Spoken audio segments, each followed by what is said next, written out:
Salut à tous les beaux gosses et belles gosses qui regardent cette vidéo, c'est Libre Expresso qui vous parle. Et ouais, en bonne et due forme.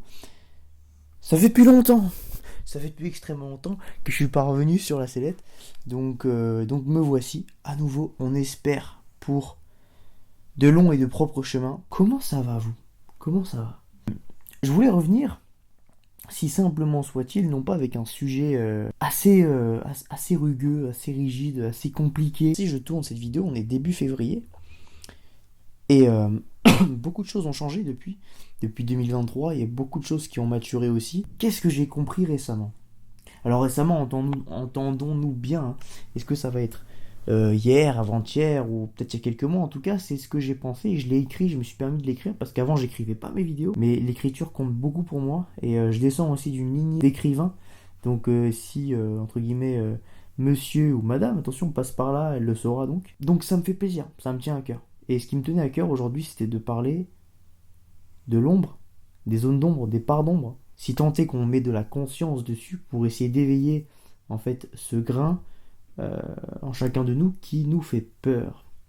Parfois les zones d'ombre sont des zones qui nous font peur. On a du mal à s'y plonger dedans et à vraiment se la couler douce. Voilà, on va se le dire, se la couler douce avec. Parlons de ces zones d'ombre. Parce que ces zones d'ombre, en fait, elles sont en chacun de nous. Et elles existent si tant est que justement on fait ce travail décisif et décisionnel sur nous-mêmes. Euh, Ça peut passer partout, ça peut passer par l'entrepreneuriat d'une personne qui va bondir, ça peut vouloir dire aussi dans sa quête amoureuse, pour son ou sa partenaire, dire ce qu'il ou elle pense, faire ce cadeau, se prendre part à cette discussion, peut-être dans le milieu professionnel, ça veut dire de s'affirmer, de faire preuve d'assertivité peut-être. Il y a plein d'univers où nos zones d'ombre peuvent nous dire chut, mais tu sais que si tu fais ça, ce sera pas bon pour toi. Ou alors, tu sais que si tu envoies ce message à cette personne, elle le prendra mal. Ou en fait, il y a plein d'exemples comme ça. Il y a énormément d'exemples comme ça. Et vous pouvez peut-être même en retirer pour certains d'entre vous tous les jours que Dieu fait. Hein.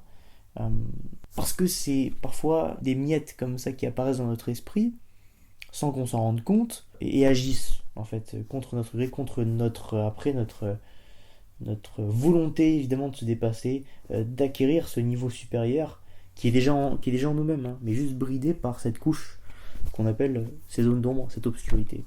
C'est Carl Jung qui parlait évidemment de l'ombre, qui lui-même était un prédicateur au masque, à l'ego, en fait, qu'on joue tous en société. Ce qu'on va jouer de par le masque dans notre société, on va dire, donc en dehors de notre réelle nature humaine en tant que telle, c'est rejeter ces considérations-là et les envoyer dans l'ombre. C'est un peu comme si je disais, ok, on me donne des choses, ok, et j'ai pas assez de stockage peut-être pour faire le tri de tout ça. Et on me donne ces choses-là, je suis au centre du village, au centre où il y a un puits. Ce puits-là m'est nécessaire. En fait, quand j'ai trop de choses comme ça à charge, j'envoie tout. Je sais pas ce qu'il y a dans le puits, mais je sais qu'il peut contenir énormément ce puits. Et en fait, j'envoie des choses dans ce puits. Mais j'oublie aussi que ce puits m'aide à remonter de l'eau pure aussi. C'est-à-dire que d'un côté, j'envoie tout. Et c'est bien parce qu'au moins ça me permet de trier juste ce que j'ai besoin là maintenant. Parce que j'ai pas envie de me dire, ok, si finalement c'est un bon cadeau, je vais peut-être me débrouiller avec. Le puits, n'oublions pas que ça me sert aussi à retirer de l'eau pure que je retire tous les jours. Mais à un moment donné, l'eau, bah, si tu veux, elle est un peu plus stagnante. Parce que je sais pas ce qui croule dedans, mais je le bois et je me dis, bah c'est de l'eau et c'est bon et tout, mais je me rends pas compte que petit à petit, cette eau devient stagnante. Ok.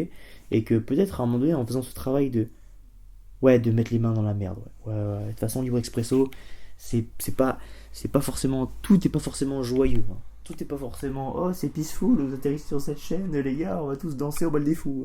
Pas du tout. Juste, en gros, se dire, accepter cette part de nous-mêmes qui nous fait défaut, qui nous fait fausse route de temps en temps, mais s'il nous fait fausse route, c'est justement pour qu'on ait l'œil, l'esprit et le corps suffisamment aiguisés plus tard pour ne plus faire les mêmes erreurs, pour être conscient de ses actes. Et aussi pour celui ou celle qui veut créer une famille, fonder une famille, pour être là, avec dignité, avec conscience, avec respect aussi de l'autre, et ne pas juste dire oh mais non, mais c'est des conneries ce que tu racontes. Sois fort, ou alors bah, pleure un bon coup, ça va passer. Non. Oui, c'est bien, c'est des choses qu'on apprend à l'armée. L'armée, c'est très bien, j'en ai fait un petit peu, mais c'est pas le sujet. Ils sont là pour ça, ils des formateurs, etc. Ce que j'essaye d'amener, c'est la force de se surpasser, oui, mais l'humilité de se laisser dépasser aussi. Par les événements, par les choses qui font que, attends, là je prends sur moi, j'en ai marre. C'est pas que je veux pas prendre sur moi, c'est que je veux juste faire un arrêt sur image, ok, comment ça se passe, et puis me dire, ok, ben, en tous les cas, je grandis là maintenant aujourd'hui parce que j'ouvre mon cœur, je l'ouvre pleinement. Les zones d'ombre se manifestent aussi parce que, et ça c'est le point le plus important que je voulais traiter, il y a parfois des intentions dont on croit nauséabondes, mauvaises, mais pour l'instant, dans ma courte expérience, parce que j'en ai vécu, c'est toujours quand j'ai fait l'effort de regarder en face en fait cette ombre et de me dire tu n'es qu'un visage. Maintenant, qu'est-ce qu'il y a au-delà? J'ai vite compris, j'ai vite vu que l'ombre pouf dissipée et derrière j'ai pu créer des relations authentiques, créer des expériences uniques à travers ça. Voilà. Et je dis pas que à la base je suis le plus extraverti du monde. J'ai une part d'extraversion évidemment. Je me nourris de ça, mais c'est pas pour autant que j'étais à la base ouvert, je dirais, à autre que mon cercle d'amis de base. Et le fait que j'ai voulu me dire, ok, les gens je les aime, les gens j'aime ce qu'ils sont, je vais discuter avec eux et sans prise de tête, bah ça peut être des amis, des bons amis en fait. Et des gens comme toi et moi peut-être qui veulent s'aguerrir quelque part. C'est marrant parce que à guérir, le lapsus avec les deux à guérir, c'est marrant. J'ai décidé d'aller faire le premier pas, d'y aller, hein, et de rejeter cette part un peu ombrageuse. Parce que dans tous les cas, le résultat c'est le même. T'es dégoûté, il y a été une sensation de merde, soit au niveau corporel, soit au niveau émotionnel, soit au niveau mental, enfin nul. En fait, de pas être passé à l'action, tu sais que lorsque peut-être tu vas parler à cette personne, lorsque tu vas créer du lien à ce moment-là, tu décroches quoi? Des rires, de la complicité, peut-être même des projets, en fait. Et c'est de l'opportunité. Aujourd'hui, moi, je suis un peu contre l'idée que, ouais, on puisse pas parler à une personne comme ça dans la rue, etc. Ok, très bien. Très bien. Enfin, c'est juste que la perversité de l'homme ne lui permet pas encore aujourd'hui, par de simples discours, effacer sa dette qu'il a envers l'image qu'il renvoie. Je vais essayer d'être plus simple. À force de répéter en fait ces mêmes schémas, évidemment, t'as beau ouvrir ta gueule, tu seras jamais compris, ni accepté, ni valorisé, crédité, quoi que ce soit. Tandis que, ok, je fais taire ce qu'il y a là-dedans, je me reconnais à moi, et je vais voir cette personne-là, mais j'ai une bonne intention dès le départ. Je suis ouvert, je suis accessible, et j'apporte aussi de la valeur. Dans ce que je dis dans mes échanges, et bien cette personne-là te renvoie du sourire, se sent compris, se sent accepté, se sent... et peut-être même que c'est lui qui prend la conduite de l'interaction, et là c'est génial, parce que toi, tu peux rester à ta place, t'as pas besoin de jouer du pied et des mains, et puis l'interaction coule de source. Voilà. À un moment donné, je me dis, comment ça se fait? Là, j'ai l'impression en ce moment d'avoir plus de mésententes avec les personnes que je côtoie d'habitude. Mésententes avec des amis même. Du coup, je me suis remis en question. Normal, tu sais, comme tout être humain à ce moment-là, tu te dis, mais merde, qu'est-ce qui se passe en fait? Qu'est-ce qui se passe? J'ai mis un truc, mais sauf qu'en fait, je me suis remis au cœur. Je me suis dit, mais en fait, mais oui. Mais c'est très bien que je sois en mésentente en fait avec mes amis. Parce que du coup, je ne joue plus le rôle que... d'une part j'avais joué quelque part, et là justement je m'assume en tant que tel, à être en contradiction entre guillemets, mais parce que bah je me respecte un peu plus moi, je me dis bah non, moi c'est pas mon avis en fait. Tu sais, genre l'approbation. Oh, putain, l'approbation. Et en fait, casser le schéma de l'approbation, c'est aussi quelque part casser cette espèce d'imposture qu'on se fait à nous-mêmes. En fait, on écrase en fait l'imposteur.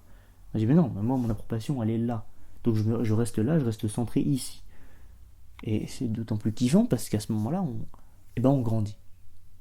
On grandit. Et c'est tout à fait normal de tomber, c'est tout à fait normal de pleurer, c'est tout à fait normal de crier, pourvu qu'on le fasse avec un certain déterminisme, une certaine détermination. Et pas juste dans le vent par caprice, quoi. Pour finir, je dirais que on n'a pas à se sentir blessé, dissimulé, réduit par ce que l'ombre nous renvoie, mais de regarder en face, avec amour, en sachant quand même que tout est bonheur autour, allège beaucoup plus le fardeau, ça fait partie du processus, et heureusement que je ressens ça. Heureusement que je ressens ça. Là où j'aurais tout perdu, c'est peut-être le moment où justement je ne ressentirai plus rien. Parce que plus rien me fera vibrer en fait. Là, on est heureux et en gratitude d'avoir des stimulus en fait, qui nous chatouillent pour pouvoir grandir avec, pouvoir faire la part des choses, et pouvoir se regarder en face et te dire ok, moi c'est ça que je veux. Et là on est beaucoup plus libre. Alors certes, on fait des pas contents dans l'eau, mais même cette ombre-là nous aura fait apprendre comment se débarrasser des choses. En l'ayant comprise, en l'ayant aimée, en l'ayant intégrée, on se débarrasse d'elle et aussi des choses environnantes qui polluaient notre service. Hein, c'est un peu le syndrome aussi du diamant, je crois, un truc comme ça, je sais plus. Mais en gros, ça fait un peu... c'est miraculeux, tu vois, ces trucs. Mais en fait, finalement, c'est bullshit. Parce que nous, on ne correspond plus à ça. Il y a beaucoup de gens, justement, qui se reconnaissent là-dedans, dans le sens où eux, ils ont la belle vie, Dubaï, etc., machin. On les a toujours reconnus comme des gens puissants, tu vois, financièrement, etc., avec les habits, enfin, tout lié à l'apparence. Je connais parce que je suis à la Côte d'Azur, donc on a beaucoup ce délire d'apparence. Ok, regardez, moi, j'ai le costard qu'il faut, j'ai la montre, j'ai l'argent, j'ai les voitures, j'ai les nanas, j'ai du champagne. Alors qu'en fait, il y a beaucoup de gens, en fait, ils veulent juste, putain, ils veulent se barrer en Thaïlande et être avec des tenues ultra confortables à manger des bananes et de l'ananas en fait sur une plage abandonnée si tu veux. Et eux c'est leur délire en fait. Mais jamais ils ne pourront s'assumer en tant que tels parce que ça reviendrait à abandonner non pas la vie qu'ils ont eue, parce que cette vie qu'ils ont eue est même plus faible que la perception que les autres ont de leur vie. Et que la perception qu'ils ont d'eux-mêmes à ce moment-là. Leur perception est beaucoup plus puissante encore que la vie réellement possédant toute matière, toute matérialité. Et en fait, c'est parce que le cortex, le cerveau, lui, n'associe plus rien au fait que cette personne-là, ok, elle abandonne tout, elle veut vivre vraiment dans son cœur, dans son truc, parce que le cœur, lui, n'a pas de raison. Donc ces gens-là, quand il se passe ça en eux, qu'il y a ce dilemme, et du coup cette part d'ombre qui crée cette altérité, quand ils passent le pas, oui, ils sont perdus. Ils sont perdus. Ils n'ont plus aucun repère. Mais parce que ces choses-là se bousculent tellement en elles-mêmes, c'est parce que des schémas volent en éclats, dégagent, se remplacent, s'auto-détruisent, que c'est juste destructeur pour celui qui le porte, le fardeau. Mais c'est après que justement on se dit putain, mais en fait, ça a fait tellement de place, et je peux accueillir avec tellement plus de présence les choses. Là, je peux kiffer. Je peux kiffer un putain de bon bol de riz, une banane, un ananas, tu vois. Simple. Et moi, j'ai kiffé. Et je suis plus avec mon costard en me disant ouais, machin et tout. Oui, j'ai des skills, j'ai des compétences. Ça restera toujours dans mon background. Tu vois. Mais c'est un background que j'ai plus envie, qui me sert plus. Tu vois, c'est ça y est, tu vois. J'ai fait la part des choses, c'est terminé, tu vois. Mais là où le chemin de la zone d'ombre nous éclaire le chemin, c'est quand ça y est, on a saisi l'autre côté. Je voudrais finir sur une phrase qui, moi, m'avait transcendé quand je l'avais entendue. Je sais même plus d'où elle me vient, mais elle me vient. La lumière expose ce que l'ombre révèle. Très belle cette phrase. Moi, je laisse celles et ceux peut-être qui veulent commenter un peu pour vous qu'est-ce que ça veut dire. Moi, j'ai mon interprétation singulière là-dessus. Il y en a plusieurs peut-être, j'en balance peut-être une ou deux, enfin j'en sais rien. À vous de me dire en toute singularité aussi ce que vous pensez de cette phrase. Mais moi, je trouve qu'elle est jolie dans le sens où, ok, en fait, la lumière, elle est en nous, elle nous traverse en fait. Sinon, bah, je pourrais pas vivre l'expérience que je suis en train de vivre. Donc la lumière, inéluctablement, on l'a auprès de nous. Et justement, dans ce terrain de lumière, bah, nos ombres surgissent quelque part. Et pour avancer, en fait, on doit jongler. Et c'est à ce moment-là où on n'a plus peur de l'ombre qui se dresse de nous, parce que c'était juste un mur à contourner, que on passe d'un état et qu'on met la lumière sur quelque chose d'autre, être prêt finalement à s'ouvrir à l'expérience. Déjà, en elle-même. Ne plus avoir peur de l'ombre. Chaque expérience est bonne à prendre. Ça a été difficile, mais c'est ok. Et voilà. C'était le Libre Expresso, comme vous le savez. N'oubliez pas de boire un bon chocolat chaud avant de dormir et un petit pépito, parce que là, les gars, c'est banger. On essaye de revenir en force avec une réelle identité sur la chaîne. Donc, boostez les pouces bleus. Moi, je compte sur vous. Abonnez-vous un maximum. On se retrouve pour d'autres échanges telluriques de ce genre. Et évidemment, avec des guests, comme on l'avait fait avant. avec des invités. Des invités, toujours des invités. On va aller dans tous les sentiers. De toute façon, moi je fais de la calisthénie maintenant, pour ceux qui savent, ça fait partie de mon rêve aussi de faire des arbres droits partout dans le monde. Et forcément que si j'ai ce même truc-là en invitant des gens, en allant des endroits, en questionnant, etc., et qu'on ramène toujours cette identité multiple et multiverse partout, sachez qu'on grandira tous ensemble avec le cœur, la bonté, l'esprit, la hardiesse et le côté guerrier qui est toujours là, dans le cœur. Toujours.